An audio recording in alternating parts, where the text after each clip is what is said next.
Bitcoin is anti-Christ or it's anti-God. You know, for the past 2 years, I've been telling all my friends and people that I've come across with that Bitcoin is the next big thing, so everybody should try and buy Bitcoin. And recently, I was having a conversation with another friend of mine. He's actually my mentor, and he was like, well, if the purpose of Bitcoin is to eliminate the middleman, the bankers, why is it that Bitcoin is so transparent? I mean, there's 0% opaqueness in Bitcoin. Any Tom, Dick, and Harry can view your wallet and know how much you have in your wallet. He asked me that question, and I was taken aback. It took me a while, and I know the answer though, but I didn't know what to say at the time. But before that, let me just say, I think that Bitcoin is anti-Christ or it's anti-God.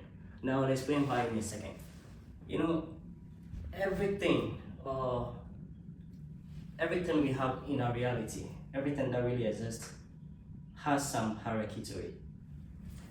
There is God, Jesus Christ, Holy Ghost, the saints, and of course, unbelievers. When it comes to the universe, you have the universe, of course, the galaxies and the stars. When it comes to our solar planet, you have the sun, the planets, and the moon. And if you add maybe asteroids as well.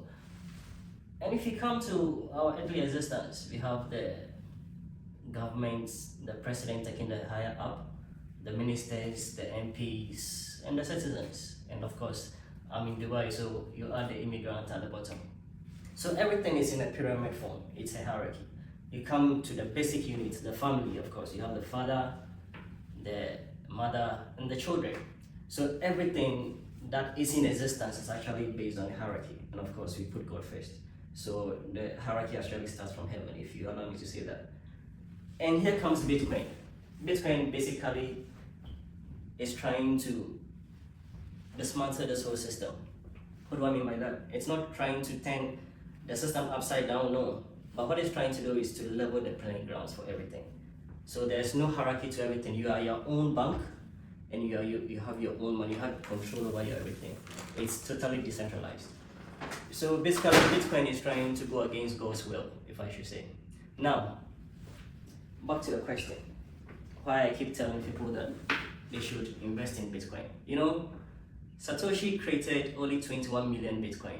And as I'm talking to you, the number of Bitcoin that is in circulation is 19.8 million Bitcoin, meaning it left roughly just a little over a million Bitcoin. And here comes the big players, Big Rock. All of them, they are all buying Bitcoin every day, every single day. Now, states, more than 20 states in the US alone are asking their treasuries to diversify their portfolios into Bitcoin.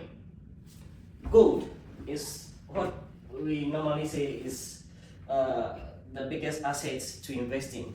It's capped around 11 trillion US dollars.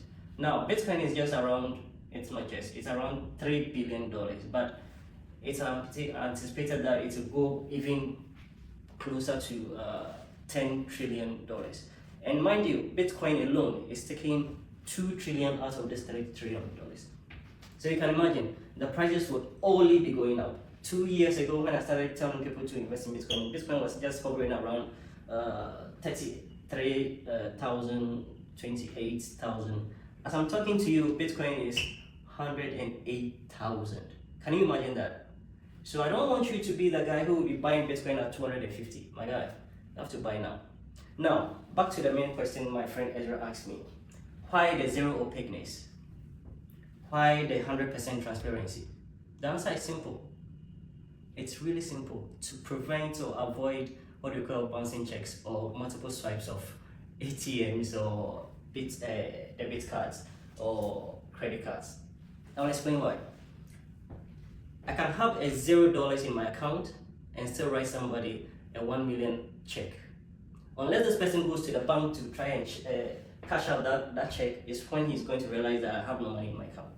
I could take you out on a date, sit in a restaurant, the waiter comes, we've done eating, I give him or her my Visa card, he swipes, once, twice, 3 times. I could just say, sorry, maybe there's a fraud with my card or something. Then you pay for it. But I knew way back that I didn't have any money on. So what Bitcoin does is, blockchain system does it completely before even you transact any transaction. Every Tom, Dick and Harry, if you want to, can find out the exact amount of Bitcoin you have in your wallet. That is how come we know the creator of Bitcoin has 1 million Bitcoin in his wallet. Everybody knows this, it's no secret. So anyone can know this. Now, that begs the question, are you the guy who prefers that only you, the banks and the government knows how much you have in your bank account?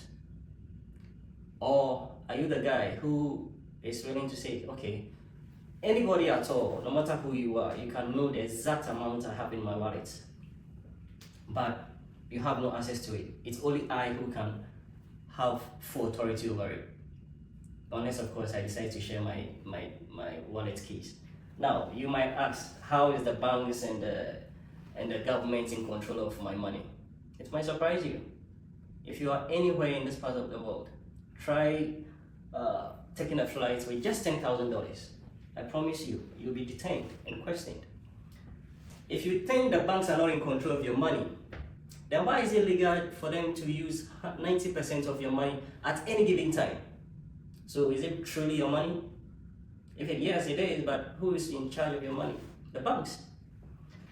So I'm asking this question again. Are you the guy who is willing to have everyone know your assets but not able to control it, except you alone? Or are you the guy who is saying, oh well, the government or the banks are the only people who are allowed to know how much I have in my bank account, but they can as well freeze your accounts, or even the bank collapse and your money is gone? So here's the great, guys. Buy Bitcoin. Quick disclaimer, that's not financial advice, but